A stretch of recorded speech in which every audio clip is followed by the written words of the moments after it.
Hello friends, तो अब हम जो शुरू करने जा रहे हैं वो है फ्लूइड मैकेनिक्स। ठीक है। Fluid mechanics. Fluid mechanics. देखो, फ्लूइड मैकेनिक्स में सबसे पहले आता है हमारा हाइड्रोस्टैटिक्स। Hydro hydrostatics. हाइड्रोस्टैटिक्स, देखो स्टैटिक्स वर्ड का मतलब क्या है कि रेस्ट पर होना। तो हाइड्रोस्टैटिक्स का मतलब क्या होगा, जहाँ पर पानी हमारा रेस्ट में पड़ा है। ठीक है। हाइड्रो से मतलब है कोई भी लिक्विड। ठीक है। और वो हमारा रेस्ट पर है, अभी उसकी मूवमेंट नहीं हो रही है। मूवमेंट हम स्टडी करते हैं हाइड्रोडायनेमिक्स के अंदर, राइट। तो अभी हाइड्रोस्टैटिक्स की बात करते हैं। पहले देखो, सबसे पहली जो टर्म है वो है डेंसिटी रो। ठीक है, रो। तो रो क्या होता है हमारा, मास अपॉन वॉल्यूम। ठीक है। और जो इसकी एसआई यूनिट है वो होगी केजी पर मीटर क्यूब। अब देखो, मेन है density of water. Density of water आपको याद रखनी है। डेंसिटी ऑफ वाटर क्या होती है, डेंसिटी ऑफ वाटर होती है 1000 किलोग्राम पर मीटर क्यूब। ठीक है, ये आपको याद रखनी है। यानी कि 1 मीटर क्यूब में 1000 किलोग्राम आ जाता है। देखो, जैसे अब आपको बताता हूँ। मतलब जैसे आप सपोज करो 1 मीटर का टैंक बनाते हो। 1 मीटर क्यूब क्या, 1 मीटर क्यूब का मतलब क्या है कि सपोज करो एक ये है क्यूबिकल शेप, इस तरह से क्यूबिकल शेप है, राइट। और यहाँ पर आप 1 मीटर लेंथ लेते हो, 1 metre height and 1 metre breadth. ठीक है। तो इसमें अगर आप पानी पुट करोगे तो आपका 1000 किलो वाटर आ जाएगा इसके अंदर। ठीक है। तो ये होगी एसआई यूनिट। अच्छा देखो, हम इसमें अगर ग्राम में बात करें तो एस वाटर की जो डेंसिटी होती है, डेंसिटी ऑफ वाटर, ठीक है, वो होती है 1 ग्राम पर सेंटीमीटर क्यूब। सेंटीमीटर क्यूब को सीसी लिख देते हैं। ठीक है। तो 1 ग्राम पर सेंटीमीटर क्यूब होता है सीसी, 1 ग्राम पर सीसी, और 1000 किलोग्राम पर मीटर क्यूब, राइट। इसको आप ऐसे भी लिख सकते हैं, 1 ग्राम पर सेंटीमीटर क्यूब, कोई दिक्कत वाली बात नहीं है। तो सीसी भी लिख सकते हो, इसमें कोई परेशान होने वाली दिक्कत नहीं है। अच्छा देखो, एक होता है rho of mercury. Mercury mercury वाला रो थोड़ा याद रख लेना। ये होता है 13.6 ग्राम पर सीसी। ठीक है। और अगर किलोग्राम में चेंज करना हो तो 13.6 इंटू 10⁻³ किलोग्राम पर मीटर क्यूब। ठीक है। तो ये कुछ डेंसिटी याद रख लेना। अच्छा देखो, एक फॉर्मूला होता है हमारा फिर स्पेसिफिक ग्रेविटी का। Specific gravity. स्पेसिफिक ग्रेविटी, किसी क्वेश्चन में स्पेसिफिक ग्रेविटी की टर्म बोली जा सकती है, तो आपको उसका पता होना चाहिए कि होता क्या है। देखो, specific gravity is defined as rho of body. मतलब किसकी स्पेसिफिक ग्रेविटी निकाल रहे हो आप, उसकी रो। ठीक है, rho of body upon rho of water. ठीक है। देखो, सिंपल सा मतलब है स्पेसिफिक ग्रेविटी का कि density of body with respect to density of water, ऐसा बोल सकते हो आप। ठीक है।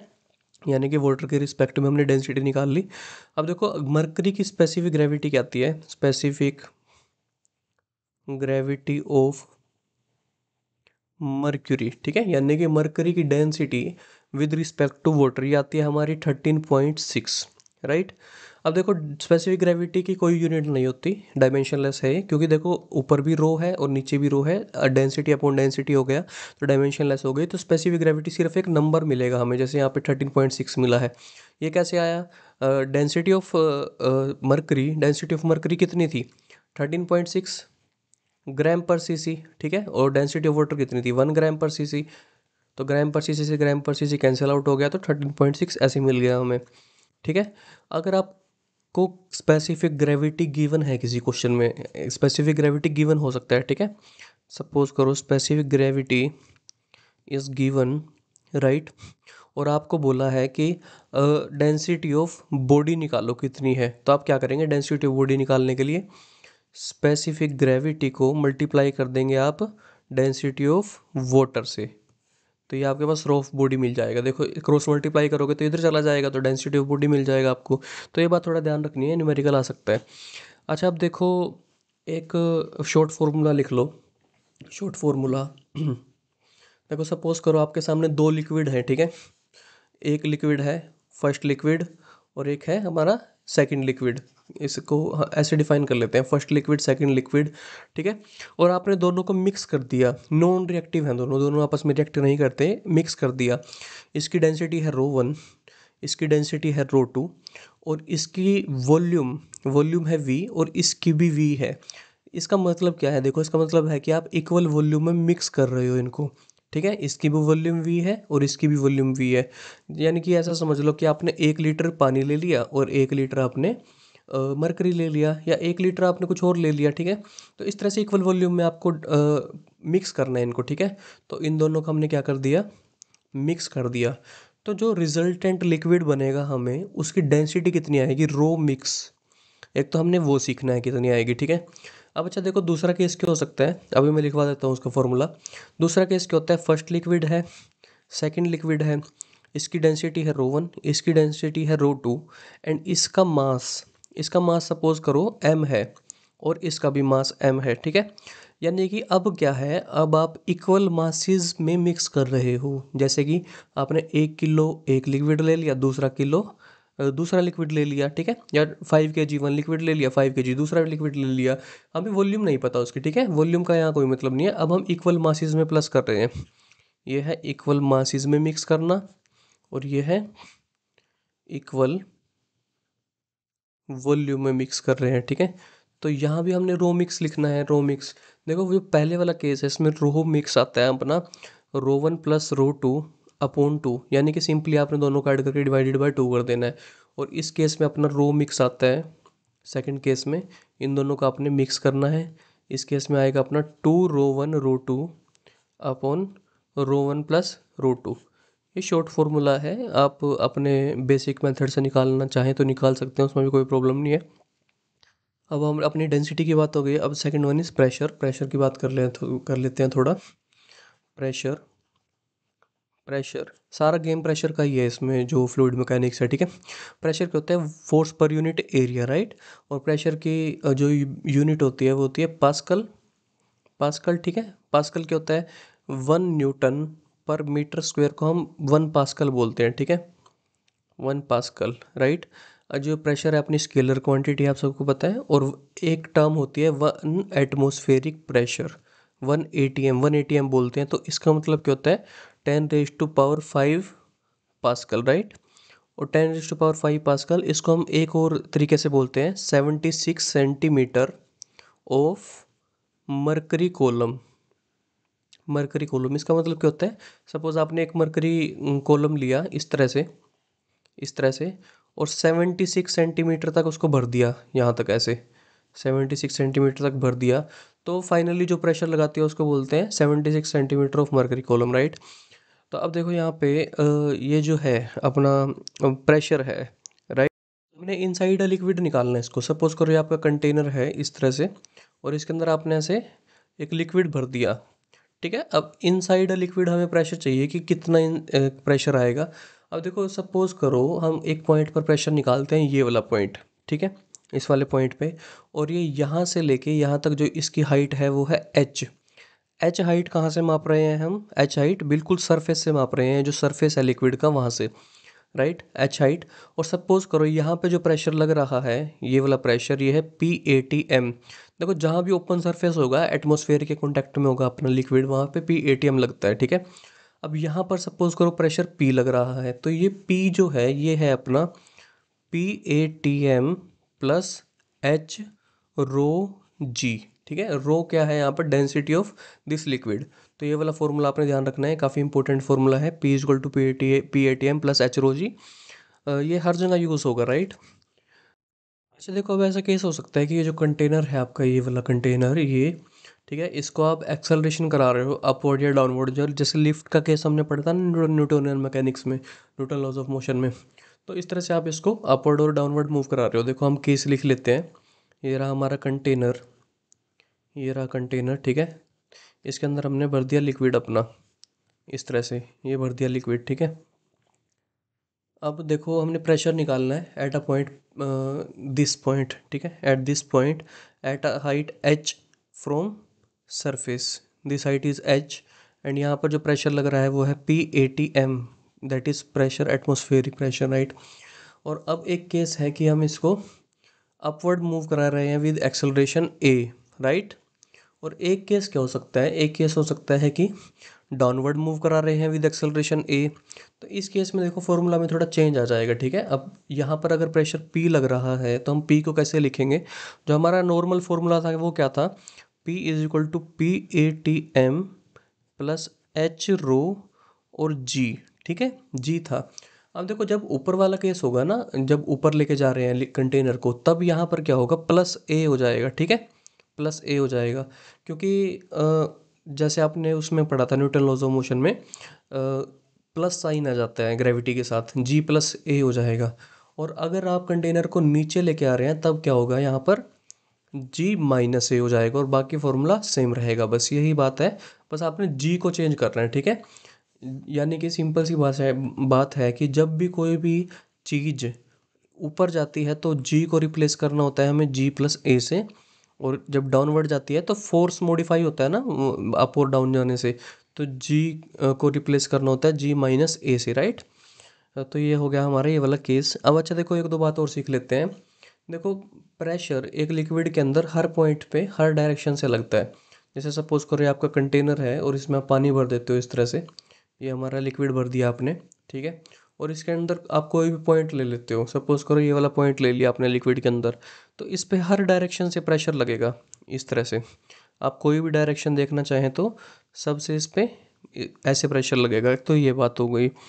दूसरी बात हो गई कि एक कंटेनर के अंदर एक सेम डेप्थ पर प्रेशर इक्वल होता है। कैसे, देखो ये कंटेनर है अपना इस तरह से, ठीक है, और आपने इसके अंदर ऐसे लिक्विड भर दिया कोई भी। देखो मैं पानी बोलता हूँ या लिक्विड बोलता हूँ एक ही बात है, आपने लिक्विड ही मानना है, उसको कंसीडर करना है, ठीक है। देखो ये रहा, और आप एक डेप्थ ले लेते हो, एक डेप्थ सपोज करो आपने ले ली ये वाली, ठीक है, ये आपने एक सिंगल डेप्थ ले ली which is at height H, right. तो इस डेप्थ पर आप कोई भी पॉइंट लोगे तो वहाँ पर प्रेशर सेम सेम रहेगा। आप ये वाला पॉइंट ले लो, आप ये वाला पॉइंट ले लो और ये वाला ले लो। अगर यहाँ प्रेशर आप P1 बोलते हो, यहाँ P2 बोलते हो, यहाँ P3 बोलते हो, तो P1 equal to P2 equal to P3 होगा ही होगा, ठीक है। यानी कि सेम डेप्थ है तो सेम ही प्रेशर मिलेगा आपको, राइट। अच्छा देखो एक केस और हो सकता है, एक केस इस तरह का हो सकता है, आप कंटेनर इस तरह से ले लो, ये है आपका कंटेनर, ठीक है, इस तरह से, ठीक है, और आपने इसमें इस तरह से यहाँ पर लिक्विड भर दिया, ये इसमें इस तरह से ये फिल कर दिया आपने लिक्विड, और आप ये वाली डेप्थ लेते हो सपोज करो, ये वाली डेप्थ, ठीक है। अब आप इस पर तीन पॉइंट पॉइंट कंसीडर करते हो इस डेप्थ पर, सपोज करो एक पॉइंट ये, एक पॉइंट ये और एक पॉइंट ये। आप देखते हो जो कि पहला पॉइंट है उसके ऊपर पानी की हाइट देखो कितनी है, यहाँ से लेके यहाँ तक है सिर्फ, दूसरे वाले पे यहाँ से यहाँ तक है, थर्ड वाले पे यहाँ से यहाँ तक है। तो आप ऐसा बोल सकते हो कि अगर यहाँ प्रेशर P1 है, यहाँ प्रेशर P2 है, यहाँ P3 है, कि ये तीनों अनइक्वल हैं। वाई, क्योंकि हाइट अलग अलग है। लेकिन ऐसा नहीं होता, इस केस में भी P1 equal to P2 equal to P3 आएगा। क्यों आएगा, रीज़न सिंपल है कि pressure at same depth will be same in a container, right, एक कंटेनर के अंदर। लेकिन अगर कंटेनर डिफरेंट ले लेते हो आप, एक केस ऐसा हो सकता है कि सपोज करो आपका एक कंटेनर है ये, ठीक है, और एक कंटेनर आपका ये है, और एक कंटेनर आपका ये है, ठीक है। इसमें भी आप वी वॉल्यूम पानी की डाल देते हो, इसमें भी वी वॉल्यूम पानी की डाल देते हो, इसमें भी वी वॉल्यूम पानी की डाल देते हो। तो देखो क्या होगा, एक वॉल्यूम डालोगे आप पानी की, तो सपोज करो अगर इसमें यहाँ यहाँ तक पानी आता है, यहाँ तक, इस हाइट तक, तो इसमें थोड़ा ज़्यादा हाइट तक भर जाएगा। क्यों भर जाएगा, क्योंकि ये नीचे से थोड़ा सा टाइट है। देखो ये वाली जो विड्थ है ये कम है इसके मुकाबले, ठीक है, ये ज़्यादा भर जाएगा क्योंकि इक्वल वॉल्यूम भर रहे हैं। इस केस में क्या होगा, थोड़ा कम भरेगा। देखो ये नीचे से वॉल्यूम ज़्यादा हो गई, मतलब कि देखो बेसिकली डिपेंड करेगा कि वॉल्यूम वगैरह कितनी है, एरिया कितना है, तो उस पर डिपेंड करेगा सब कुछ, ठीक है। देखो अगर ये थोड़ा सा नीचे से हम टाइट बना दें तो ऐसा भी हो सकता है कि सेम वॉल्यूम पे ये थोड़ा ज़्यादा भर जाए। देखो सपोज करो इतना भी भर सकता है ये सेम वॉल्यूम ऑफ वाटर में, वो डिपेंड करेगा कि ज्योमेट्री कैसी है, राइट। देखो अभी हम मान के चलते हैं कि ये थोड़ा ज़्यादा भर गया। इस देखो सबसे कम ये है, हाइट हाइट की बात कर रहे हैं हम, ये वाली हाइट, ठीक है, और थोड़ी सी कम। अच्छा वैसे हम इसमें ना कंपैरिजन कर नहीं पाएंगे क्योंकि हमें हाइट नहीं पता, ठीक है। एक बार मैं इसको इरेज करता हूँ और थोड़ा सा और अच्छे से बताता हूँ आपको क्लियरली। देखो इसमें क्या होगा, हमें बेस एरिया सेम लेना पड़ेगा। बेस एरिया सेम लेना पड़ेगा कैसे? सपोज करो ये इतना बेस एरिया है, ठीक है, ये ए है, यहाँ भी बेस एरिया सेम है, दैट इज़ ए, और यहाँ भी बेस एरिया सेम है, ठीक है। बेस एरिया हमें इक्वल लेना पड़ेगा यहाँ पर। ये ए है। अब कंटेनर बनाते हैं। एक तो है ये स्ट्रेट वाला कंटेनर, ठीक है, एक है ये इस तरह से कंटेनर, और एक है ये कंटेनर इस तरह से। अब हो पाएगा कंपैरिजन। देखो अगर आप वॉल्यूम वी डालते हो तीनों में, यहाँ पर वॉल्यूम वी, यहाँ पर वॉल्यूम वी, और यहाँ पर वॉल्यूम वी, तो अगर इसमें पानी यहाँ हाइट तक आया है, ठीक है, बेस एरिया तो सेम है, तो इसमें थोड़ा ज़्यादा आएगा, सॉरी इसमें कम आएगा, है ना, क्योंकि ये इसमें कम हाइट पे ही वॉल्यूम ज़्यादा कवर अप हो जाएगी, और इसमें थोड़ा ज़्यादा ऊपर तक आएगा, ठीक है। ये आप अपने आप एनालाइज कर लेना अपनी इमेजिनेशन से, आपको क्लियर हो जाएगा कि किस तरह से होगा, ठीक है। इसमें सबसे ज़्यादा पानी आएगा। अब अच्छा देखो यहाँ पर आप लेवल कंसीडर करते हो, सपोज करो ये वाला बॉटम बॉटम पर ये वाला पॉइंट कंसीडर करते हो आप, ये वाला पॉइंट, ठीक है। तो यहाँ पर हाइट सपोज करो आपकी है h1, ये हाइट है आपकी h2, और ये हाइट है आपकी h3। देखो बेशक लेवल सेम है तीनों में, लेकिन अलग अलग कंटेनर हो गए ना, अलग अलग कंटेनर होने की वजह से अब प्रेशर इक्वल नहीं होगा। और हमें पता है कि देखो सबसे कम है h2, थोड़ा सा उससे ज़्यादा है h1, और सबसे ज़्यादा है h3, राइट। और हमने पढ़ा क्या था वहाँ पर, देखो P A T M is equal to sorry P is equal to P A T M plus H rho G. तो यहाँ से हमारे पास क्या आता है, pressure directly proportional to height, यानी कि जितनी ज़्यादा हाइट उतना ज़्यादा प्रेशर, ठीक है। तो जितनी ज़्यादा हाइट उतना ज़्यादा प्रेशर, राइट, सिंपल सी बात है यहाँ पर। तो P3 less than P1 less than P2, तो ये निकलेगा आपका रिलेशन P1 P2 और P3 में, ठीक है। ये P1 P2 P3 क्या है, सपोज यहाँ पर आप प्रेशर बोलते हो, इस पॉइंट पर P1 है, ये P2 है, और ये P3 है। तो इस तरह से आपको थोड़ा अंदाज़ा लगाना है। सेम कंटेनर है तो सेम डेप्थ पर इक्वल प्रेशर होगा, अलग अलग कंटेनर है तो हाइट देखनी है आपने, ठीक है। तो ये है इसका कंसेप्ट प्रेशर का। अब अच्छा देखो, अब नेक्स्ट पढ़ते हैं थोड़ा सा। Next is Pascal law. Pascal law, Pascal law, ठीक है। देखो इसमें ये क्या बोलता है कि अगर एक लिक्विड के आप ऊपर आप एक प्रेशर लगाते हो, ठीक है, तो प्रेशर हर डायरेक्शन, तो यहाँ पर डायग्राम ही बना लेते हैं इस तरह से। सपोज करो आपका ये कंटेनर है, ये इस तरह से कंटेनर है, ठीक है, और यहाँ पर एक ये पिस्टन लगी हुई है, ये पिस्टन, ठीक है, ये रहा डिस्क मान लो या पिस्टन मान लो जिससे कंटेनर को क्लोज किया हुआ है। और सपोज करो कंटेनर में पानी भरा हुआ है, इस तरह से बिल्कुल ऊपर तक पानी भर दिया इसमें, बिल्कुल फुल है ये, ठीक है। और यहाँ पे 3 पॉइंट और कंसीडर कर लो इस कंटेनर के अंदर। ये कर लो, एक ये वाला पॉइंट कंसीडर, एक ये वाला कंसीडर कर लो, एक बिल्कुल बॉटम पर कंसीडर कर लो। इसको बोल दो point 1, this is point 2 and this is point 3, right. अभी यहाँ पर प्रेशर P1 है, P1 है प्रेशर, अभी P2 है, और अभी P3 है यहाँ पर प्रेशर, ठीक है, इनिशियल प्रेशर है ये। अब देखो ये बोलता है पास्कल लो कि अगर आप एक प्रेशर नया लगाते हो एक कंटेनर के ऊपर, तो वो इक्वली ट्रांसमिट होगा हर एक डायरेक्शन में, ठीक है, यानी कि सब डायरेक्शन में इक्वल जाएगा वो प्रेशर। कैसे? अब देखो यहाँ पर सपोज करो आपने एक फोर्स लगाया, ये रहा हमारा फोर्स F, ठीक है। सपोज करो ये जो एरिया है ब्लैक वाली डिस्क का, ये है एरिया A, तो कितना प्रेशर लगेगा इस डिस्क के ऊपर, प्रेशर लगेगा फोर्स अपॉन एरिया। तो ये है हमारा pressure equal to force upon area. ये प्रेशर हमने ट्रांसमिट किया है लिक्विड के अंदर, ठीक है, फोर्स लगा करके। तो ये जो प्रेशर है ना, ये हर एक पॉइंट पर सेम ही जाएगा। कैसे? अब जब हमने फोर्स लगाया, इसके बाद अब यहाँ पर जो नया प्रेशर हो जाएगा ना 1 पॉइंट पर, ये हो जाएगा P1 प्लस एफ अपॉन ए। सेकेंड पॉइंट पर हो जाएगा P2 प्लस एफ अपॉन ए। थर्ड पॉइंट पर हो जाएगा P3 प्लस एफ अपॉन ए। ये हो जाएगा अब नया प्रेशर, यानी कि हमने जो प्रेशर लगाया वो इक्वली ट्रांसमिट हो गया हर एक पॉइंट में अपने लिक्विड के अंदर, ठीक है। अब अच्छा देखो यहाँ पर एक काफ़ी इंपॉर्टेंट कंसेप्ट आता है नॉन यूनिफॉर्म ट्यूब का। नॉन यूनिफॉर्म ट्यूब में क्या होता है कि यहाँ पे ये इस तरह से होता है, और यहाँ पर थोड़ा ज़्यादा एरिया होता है इसका सेकंड कॉलम में, ठीक है। यहाँ पर ये इस तरह से होती है अपनी नॉन यूनिफॉर्म ट्यूब, ठीक है। नॉन यूनिफॉर्म से ही पता लग रहा है हमें। देखो यहाँ पर ये जो एरिया है, दिस एरिया अगर सपोज इस एरिया को हम बोलते हैं A1, ठीक है। ये वाला एरिया इस साइड ज़्यादा होता है यहाँ पर। दिस एरिया इज, सपोज करो A2 है ये वाला area, this area is A2, right. और अगर आपने फोर्स लगाया, सपोज करो इस पर, यहाँ पर इस तरह से आपने फोर्स लगाया F।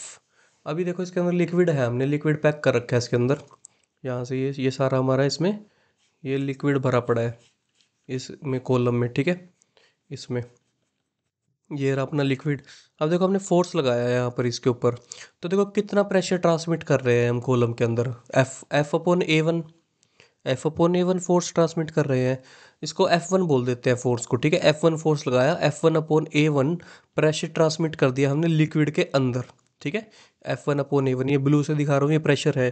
तो ये हर पॉइंट पर सेम लगेगा प्रेशर, ये हमने सीखा है अभी, हर पॉइंट पर सेम लगेगा। अब ये जो सारा का सारा प्रेशर है वो इस वाली पिस्टन पर ट्रांसमिट होगा, इस तरह से, इस वाली पिस्टन पर इस तरह से ट्रांसमिट होगा, राइट। अब हमने ये देखना है कि इस पिस्टन पर, ये जो इस वाली पिस्टन पर कितना फोर्स लग रहा है, ये कैसे निकालेंगे। हमें प्रेशर तो मिल गया है F1/A1, ठीक है। तो F2 फोर्स लगा सपोज करो पिस्टन के ऊपर, यहाँ पर लगा F2 फोर्स इस पिस्टन के ऊपर, जो मैं दूसरे कलर से दिखा देता हूँ, एक सेकेंड, रेड वाले कलर से दिखा देता हूँ, ठीक है। प्रेशर लगने की वजह से फोर्स लगा ये F2। देखो समझ रहे हो ना केस क्या है। F1 हमने इधर लगाया छोटे वाले पिस्टन के ऊपर, और उसकी वजह से सारा प्रेशर ट्रांसमिट होकर बड़े वाली पिस्टन के ऊपर चला गया, और वहाँ पर हमने क्या, प्रेशर की वजह से F2 फोर्स लग रहा है। अब अच्छा देखो फोर्स देखो प्रेशर क्या होता है, प्रेशर होता है फोर्स अपॉन एरिया। अगर फोर्स निकालना हो तो क्या करना पड़ेगा, प्रेशर इनटू एरिया, ठीक है। तो सेकंड वाली पिस्टन की बात करें, कितना फोर्स लग रहा है, तो यहाँ पर F2 निकालना है हमें। तो यहाँ पर प्रेशर P और इनटू में एरिया 2, और प्रेशर P हमें पता है कितना है। प्रेशर P कितना ट्रांसमिट हो रहा था, F1/A1। तो यहाँ से F2 कितना निकल जाएगा, F2 is equal to F1/A1 into में A2, ठीक है। और यहाँ से हमारा क्या निकल के आ जाएगा, F2 is equal to A2/A1, ठीक है, और इनटू में F1। ये आ गया हमारा फाइनल फॉर्मूला। और यहाँ से हमें क्या पता लगता है कि देखो A2 बड़ा था, A2 छोटा था, तो ये रेशो क्या है, ग्रेटर देन 1 है, ठीक है। ये रेशो ग्रेटर देन 1 है, और इसको मल्टीप्लाई जब F1 से करेंगे तो हमें बड़ी वैल्यू मिलेगी। इससे हमें क्या पता लगता है कि F2 ग्रेटर देन F1 है, यानी कि फोर्स तो हमने कम लगाया था लेकिन उधर फोर्स ज़्यादा मिल रहा है। तो इसका देखो, इसका केस क्या होता है, इसका बेनिफिट क्या हुआ हमें, कि by applying small force we can lift a heavy object. कैसे, सपोज ये है अपनी, आपका ये इस तरह से अरेंजमेंट है, ठीक है। इस तरह से ये रही आपकी इधर बड़ी ट्यूब, और आपने यहाँ पर ये बड़ी वाली पिस्टन लगा दी, ठीक है। और यहाँ पर आपने छोटे वाली पिस्टन लगा दी, और बड़े वाली पिस्टन पर आपने सपोज करो यहाँ पर कोई एक पर्सन खड़ा कर दिया इस तरह से, जो काफ़ी हैवी पर्सन है, ठीक है। तो आप इधर से फोर्स लगाओगे F, और ये ऊपर ज़्यादा फोर्स ट्रांसमिट होगा इधर की तरफ, F2 जो हमने पता लगा लिया फॉर्मूला की हेल्प से। तो ये इस पर्सन को भी लिफ्ट कर देगा, ठीक है। बेनिफिट हुआ हमारी इस थ्योरी का। और यहाँ पे F2 कितना मिलेगा हमें, A2/A1 इंटू में F1, ये हमने सीख लिया है। तो अब देखो, अब नेक्स्ट कंसेप्ट है आर्किमिडीज प्रिंसिपल, जो कि काफ़ी इंपॉर्टेंट है। ये पास्कल लॉ भी काफ़ी इंपॉर्टेंट था। अब next is Archimedes principal, AP से लिख देते हैं इसको, ठीक है, आर्किमिडीज प्रिंसिपल। अब आर्किमिडीज प्रिंसिपल क्या कहता है कि जब एक बॉडी को हम लिक्विड के अंदर डालते हैं, ठीक है, तो उसका हमें ऐसा फील होता है कि वेट कम हो गया, ठीक है। वेट कम हो गया, और वो कितना वेट कम होता है, हमें कितना वेट लगता है कि कम हो गया, वो इक्वल टू होता है हमारा वेट ऑफ डिस्प्लेस्ड लिक्विड के इक्वल, राइट। अगर मैं इसको इंग्लिश में बोलूँ, when a body is partly और fully submerged in a liquid, right, it appears to lose a part of its weight, यानी कि उसका वेट कम हो गया। यानी कि ऐसा हमें लगेगा जैसे वेट कम हो गया है, और ये इसलिए होता है क्योंकि नीचे से एक फोर्स लगेगी पानी अपने ऑब्जेक्ट के ऊपर, ठीक है। तो और वो कितना वेट लूज करेगा वो इक्वल टू होता है weight of a displaced liquid. हम इसको डायग्राम की हेल्प से समझ लेते हैं। ये रहा आपका कंटेनर और आपने इसमें ये भर दिया, लिक्विड भर दिया इस तरह से, ठीक है। और एक बॉडी आपने इसके अंदर डाल दी इस तरह से। आपने ये सपोज करो क्यूबोइडल शेप का ये बॉक्स डाल दिया इसके अंदर इस तरह से, ये हाँ, इस तरह से आपने क्यूबोइडल शेप का ये बॉक्स डाल दिया इसके अंदर। और इस पे अब एक फोर्स लगेगा जिसको हम बोलते हैं बायएंट फोर्स, ठीक है। बायएंट फोर्स लगेगा इसके ऊपर, यहाँ पर इस तरह से। इसका जो सरफेस है नीचे, इसके ऊपर इस तरह से फोर्स लगेगा, राइट। और ये फोर्स किसके इक्वल होता है? बायएंट फोर्स एफ बी बोले, एफ बायएंट, तो एफ बायएंट किसके इक्वल होता है यहाँ पर? वी रो जी के इक्वल, ठीक है। बायएंट फोर्स इज वी रो जी। अब वी रो जी में आपको कुछ बातें याद रखनी है, ठीक है। वी रो जी में बातें याद रखनी है। अब वी क्या है? वी को यहाँ पे लिख लो O I L, V O L, ठीक है। ओ आई एल का मतलब क्या है? Object inside liquid, object inside liquid, ये है ऑयल का मतलब, ठीक है। Object inside liquid. आपने यहाँ पर इतनी ही वॉल्यूम लिखनी है जितना कि ऑब्जेक्ट हमारा लिक्विड के अंदर है। अब ये देखो, ये जो क्यूबॉइड दिखाया है रेड कलर से, ये पूरा का पूरा लिक्विड के अंदर है, ठीक है। तो यहाँ पर आप वी ऑयल में लिख देंगे वॉल्यूम ऑफ क्यूबॉइड, ठीक है। वॉल्यूम ऑफ क्यूबॉइड कितना होता है? साइड का क्यूब। ऐसा भी हो सकता है कि हमने क्यूबॉइड को आधा डुबो दिया। अगर आधा डुबोया है तो वो जो आधा डूबा है ना, उसकी वॉल्यूम लिखनी है हमें, ठीक है। वो होगी हमारी कितनी हो जाएगी आधे डूबे हुए क्यूब की वॉल्यूम, वो आप निकाल सकते हो length into breadth into height करके। लेंथ ब्रेथ सेम रहेगी। जैसे सपोज करो आपने हाफ क्यूब की वॉल्यूम निकालनी है, तो कितना हो जाएगा? वो ए क्यूब अपॉन टू हो जाएगा, ठीक है, डायरेक्टली, है ना। हाफ कर दी उसकी अपने वॉल्यूम, क्योंकि आधा डुबोया था। तो आपने बस सिंपली यहाँ पर वो वॉल्यूम रखनी है जो लिक्विड के अंदर है, ऑब्जेक्ट इनसाइड लिक्विड, ठीक है। और ये जो रो है ना, ये वाला रो, इसका सबसे मेन ध्यान रखना है आपने। ये रो है rho of liquid, rho L, rho of liquid है ये। जी तो जी है, सिंपली स्मॉल जी, राइट। ये बात आपने याद रखनी है। अच्छा देखो, एक बात और हो सकती है। Volume of object inside liquid को हम मान सकते हैं कि ये क्या है? Volume of displaced liquid, displaced liquid. क्योंकि अब ये देखो क्यूबॉइड कितनी वॉल्यूम घेर रहा है इसके अंदर, लिक्विड के अंदर, ठीक है। जितने इसने डिस्प्लेस किया है लिक्विड, ठीक है। तो यानी कि ये दोनों सेम रहती है। तो आप अगर इस फॉर्मूला में यहाँ पर इस ऐसे भी लिखना चाहें तो ऐसे भी लिख सकते हैं, volume of displaced liquid D L, rho L और जी। आप ऐसा भी मान सकते हैं इसको, राइट। और अच्छा देखो, अगर सपोज करो आपने किसी बॉडी का वेट निकालना है, ठीक है। ये आपकी बॉडी है, आपने इसका वेट निकालना है। तो कैसे निकालते हैं? एमजी से निकालते हैं, एमजी से वेट निकालते हैं। अब अच्छा देखो, मास को कैसे लिखते हो? आप मास को लिखते हो rho of this body into में वॉल्यूम। डेंसिटी इनटू वॉल्यूम होता है मास, ठीक है। Rho of this body into में वॉल्यूम और इनटू में ग्रेविटी, तो रो वी जी होता है, ठीक है। उसी इसी कंसेप्ट को हम यहाँ पे अप्लाई करेंगे। तो यहाँ से हमारा क्या आ जाएगा? देखो, ये है रो ऑफ डिस्प्लेस्ड लिक्विड, और ये है उसी लिक्विड की डेंसिटी, और ये है जी से मल्टीप्लाइड। तो तो ये क्या बन गया? ये बन गया मास ऑफ डिस्प्लेस्ड लिक्विड। और मास ऑफ डिस्प्लेस्ड लिक्विड को जब ग्रेविटी से मल्टीप्लाई किया तो ये बन गया हमारा वेट ऑफ डिस्प्लेस्ड लिक्विड, ठीक है। Wait of displaced liquid. तो सिंपली हमारा बायएंट फोर्स क्या निकल निकल के आया? अब एक तो आया हमारा ये वाला फॉर्मूला वी ऑयल रो जी, ठीक है। एक है ये वाला फॉर्मूला बायएंट फोर्स का, ये वाला फॉर्मूला। और एक है buoyant force weight of displaced liquid के इक्वल। तो ये सारा मामला है इसमें। ये आपने सारे फॉर्मूला ध्यान रखने हैं। न्यूमेरिकल की नीड के हिसाब से आप इसको मॉडिफाई कर देंगे। अब अच्छा देखो, एक और सिंपल बात है। अब सपोज करो ऐसा भी हो सकता है कि इस कंटेनर को आप ऊपर मूव करा रहे हैं विद एक्सेलरेशन ए। ऐसा भी हो सकता है इस कंटेनर को आप नीचे मूव करा रहे हैं विद एक्सेलरेशन ए।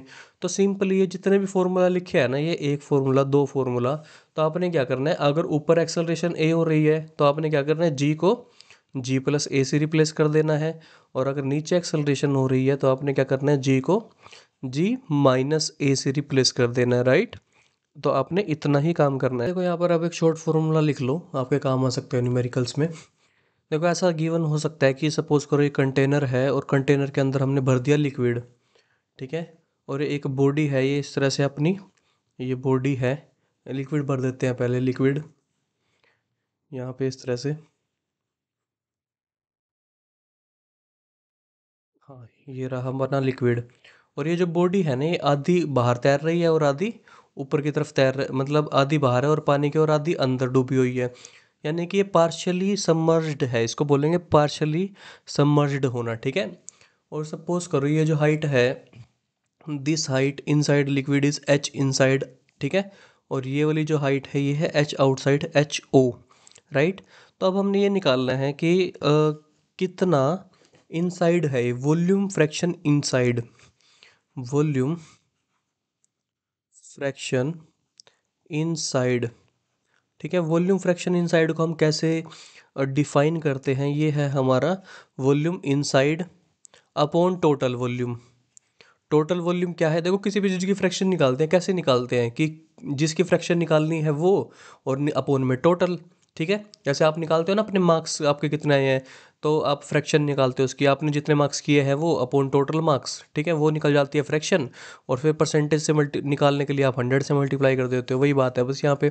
तो वॉल्यूम फ्रैक्शन इनसाइड निकाल रहे हैं तो नीचे वॉल्यूम टोटल रखनी है। वॉल्यूम टोटल क्या है, volume inside plus volume outside, ये हो गई हमारी वॉल्यूम टोटल। तो ये किसके इक्वल होगा, ये होगा इक्वल टू हमारा रो बी अपॉन रो एल।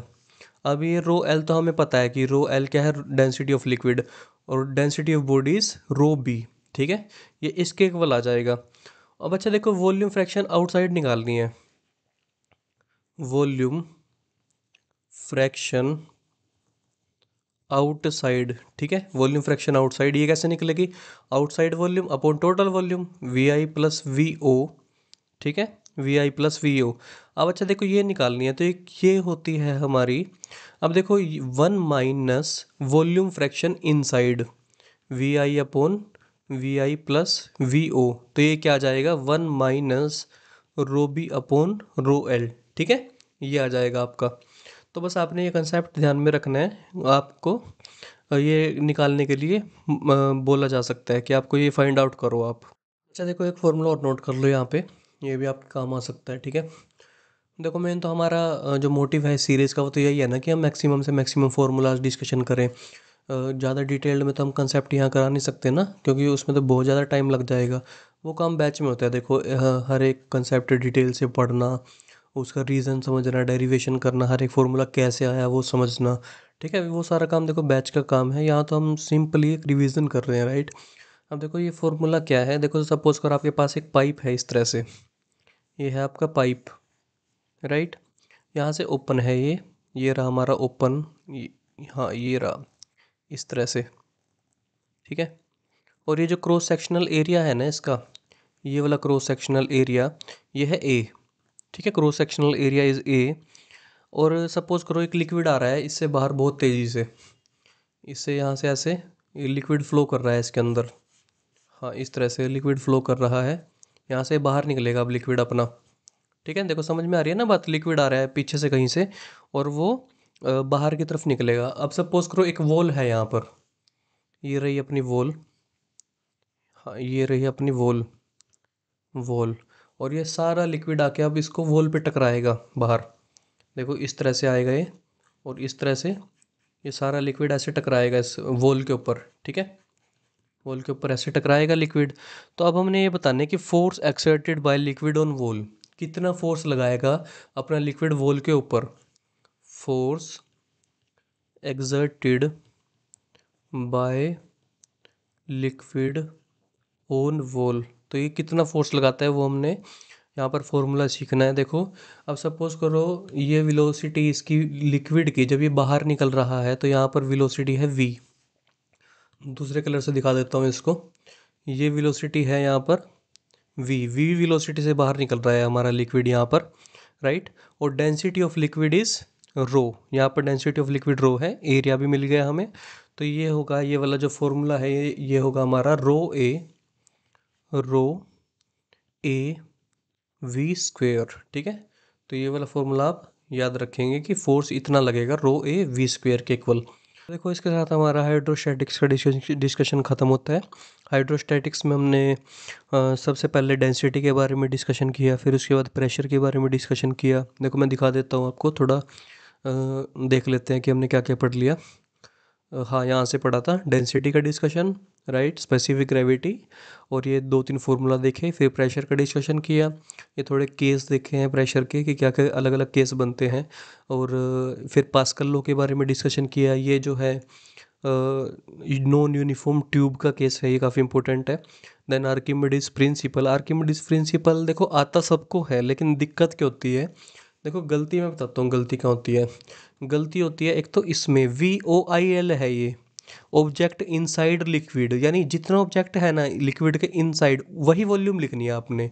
अब सपोज करो ये आधा ऑब्जेक्ट लिक्विड के अंदर है, तो आपने सिर्फ इतनी वॉल्यूम लिखनी है जितना ये पानी के अंदर डूब रहा है, ठीक है। एक तो ये बात है। दूसरी बात है ये रो एल है, यानी कि लिक्विड की डेंसिटी है, ये बॉडी की डेंसिटी नहीं है, ठीक है। और ये थोड़ा थोड़ा मॉडिफिकेशंस है फार्मूला में, अलग अलग फार्मूला डिफाइन किया है कि किस तरह से अलग अलग हम चेंज कर सकते हैं। तो ये सीखा हमने। अब इसके बाद अपन ने ये वाला एक फार्मूला नोट किया है, एक ये वाला फार्मूला नोट किया है। अब इसके बाद हाइड्रोडायनेमिक्स शुरू होगा, ठीक है। हाइड्रोडायनेमिक्स में हम मूवमेंट ऑफ लिक्विड के बारे में स्टडी करते हैं। लेंथ लंबी हो गई है वीडियो की, इसमें हाइड्रोस्टैटिक्स हमने पढ़ लिया। अब हाइड्रोडायनेमिक्स हम नेक्स्ट वीडियो में कवर अप करेंगे, राइट। हाइड्रोस्टैटिक्स आप इतना रिवाइज कर लेना सारा, फिर हाइड्रोडायनेमिक्स के ऊपर आते हैं। Okay, thank you very much, next video में मिलते हैं।